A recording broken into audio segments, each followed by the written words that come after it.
السلام عليكم ورحمة الله. ازيكم حبايبي؟ عاملين ايه؟ النهاردة هناكل سمك. تمام. انا عايزة اعمل بقى معاكم خلطة تحفة، حكاية كده من الاخر. شايفين الطبق الجميل ده؟ هو ده خلطة السمك. انا معايا هنا ايه؟ معايا توم، ومعايا ليمونتين متقطعين بقشرهم كده، ومعايا قرن فلفل، ومعايا شوية كزبرة خضراء، ومعايا آم، هريسة شطة، ومعايا المكون الرهيب اللي هيخليكي تاكلي سمك بمزاج، قشر برتقال. هنضرب كل الحاجات الحلوة دي مع البهارات بتاعتي. انا معايا هنا الكبة بتاعتي اهيت.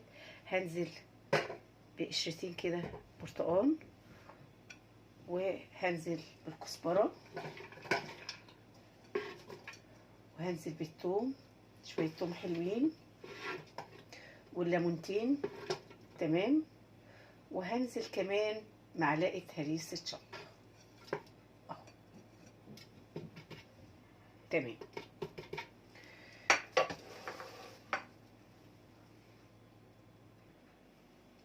ومن الاخر كده هتدعيلي دعوة حلوة، هتاكلي اكلة.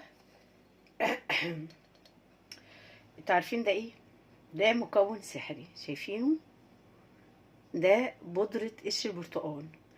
انا بحمصها وبنشفها وبحطها عندي لاي طوارئ. بحط معلقة كمان صغيرة بس كده،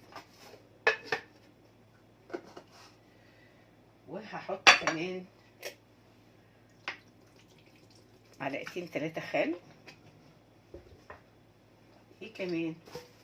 عشان تبقى التتبيلة بقى حلوة ومحيقة، هنحط الملح بتاعنا.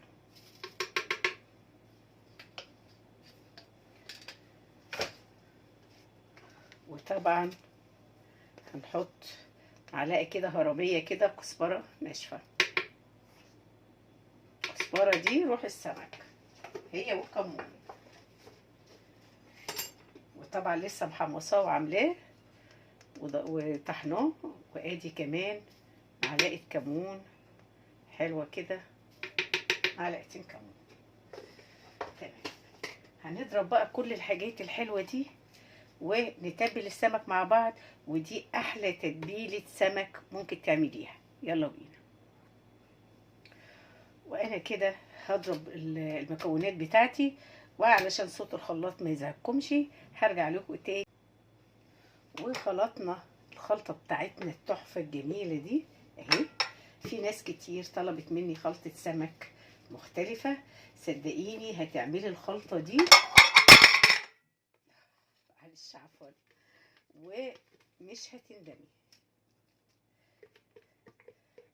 طبعا لو بتعملي رز احمر بتاخدي منها معلقة، يا نهار ابيض، بتوديلك الرز في حتة تانية.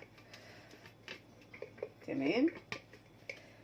لكل انواع السمك، الخلطة دي لكل انواع السمك. انا مش عايزة اقول لكم يعني البرتقال عامل معانا ايه مع الليمون. شايفين الجمال؟ خلطة بقى يا وعدي، تحفة التحف. اعمليها وصدقيني من احلى وهتبقى بشهادة اللي هياكلوا عندك. الخلطات اللي انت ممكن تعمليها هيقولك انت حاطة في السمك ايه. التتبيلة مختلفة، لها طعم جديد. اعمليها وان شاء الله ان شاء الله هتعجبك جدا. طبعا انا عندي هنا السمك، هعمله بس كده فتحات. قربوا بقى كده، وهنعمله بس كده فتحات عشان السوا.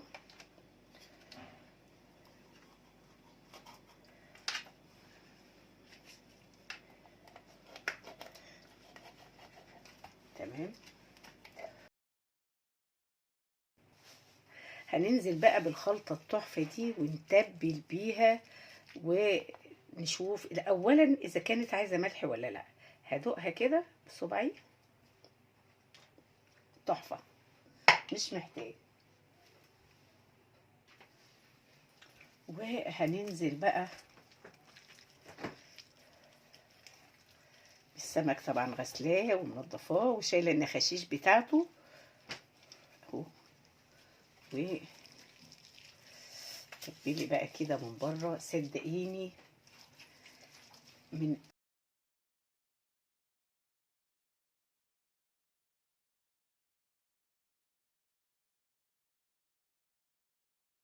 برتقان وبودرة البرتقان، ودول 3 مكونات اساسيين.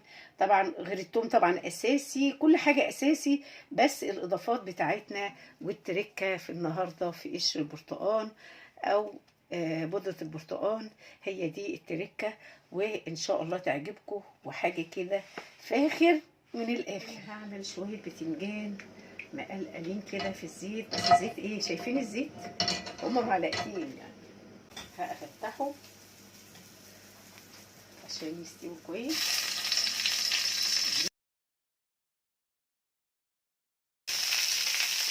بقى يستوي ونرجع نشوف هنتبله ازاي. هو ميزه الطريقه ديت في البتنجان ان هو ما بياخدش زيت كتير. ده يتشوى اهوت وراح جميل وطري حلو. هسيبه شويه يرتاح وبعدين اعمله. طبعا هنا البتنجان اهوت انا عملته حاجه كده زي العسل. هاخد جزء كده من الخلطه اللي انا عاملاها اهو، تمام. وهسيب الجزء ده بقى للرز ولتتبيله البتنجان، تمام. هزود بس فصين توم كمان، وزودت معلقه شطه هريسه. اجيب معلقه عشان انا كده ايديا هتونون كمان شويه.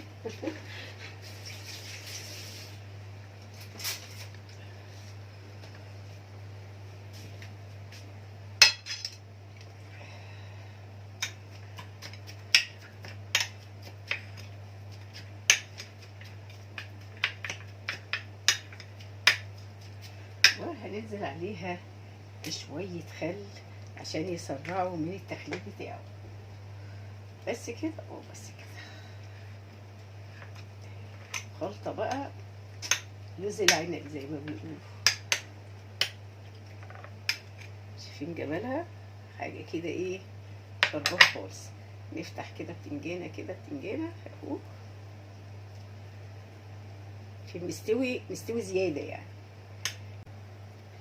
الله، احلى متبل بتنجان ممكن تعمليه حاجه كده زي السكر، تفتح النفس وتجيب للاخر. وكده معانا البابا غنوج، حاجه كده ايه، عسل. عملناه على البوتاجاز وبسرعه بسرعه، وشايفين الدخان وحاجه كده ما شاء الله تستاهل بقكم. لك اي حاجه سمراء طلعيها. شايفين دايب دوب، بيدوب كده لوحده اهو. هنعمل فيه ايه تاني؟ طبعا انتوا فاكرين الطحينه اللي احنا عاملينها مع بعض اهي، شايفينها؟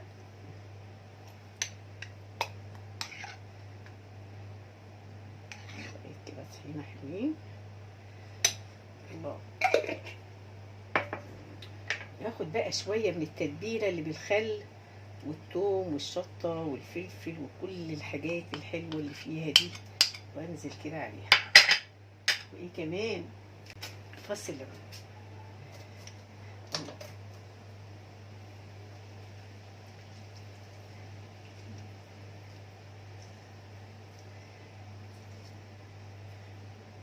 تمام.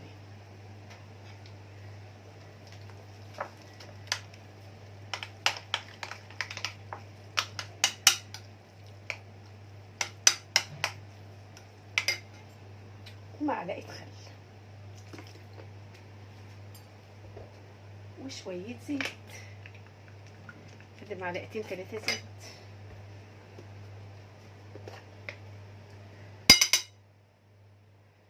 شويه كمون، شويه كزبره، حاجه كده كلها ايه، على طرف سن المعلقه. الله. في الرز وهنعمل ايه في السمك. يلا بينا. ومعايا هنا بصلتين متوسطين كده، هحمرهم شويه زيت للرز عشان نعمل رز صياديه. كده بقى معايا البصله، شايفين لونها جميل. هناخد بقى معلقه من الخلطه الرهيبه اللي انا كنت عاملاها دي اهي،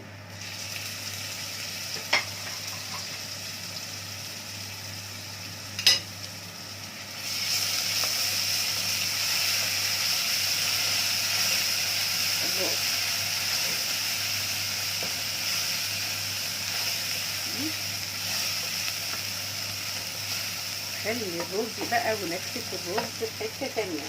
وبشره طماطميه صغيره، انا ما بحبش احط الطماطم بس المره دي يلا قلت ايه ندلع الدنيا مش مشكله.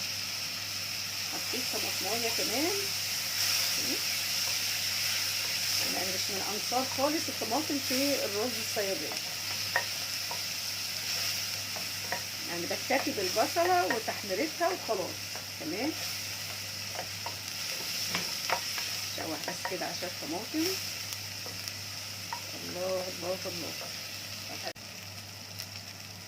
نص معلقه كزبره، معلقه كمون،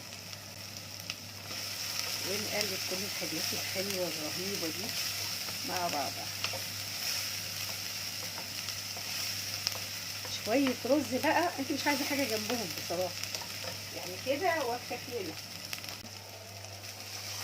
احط معيار الرز بتاعي بالله.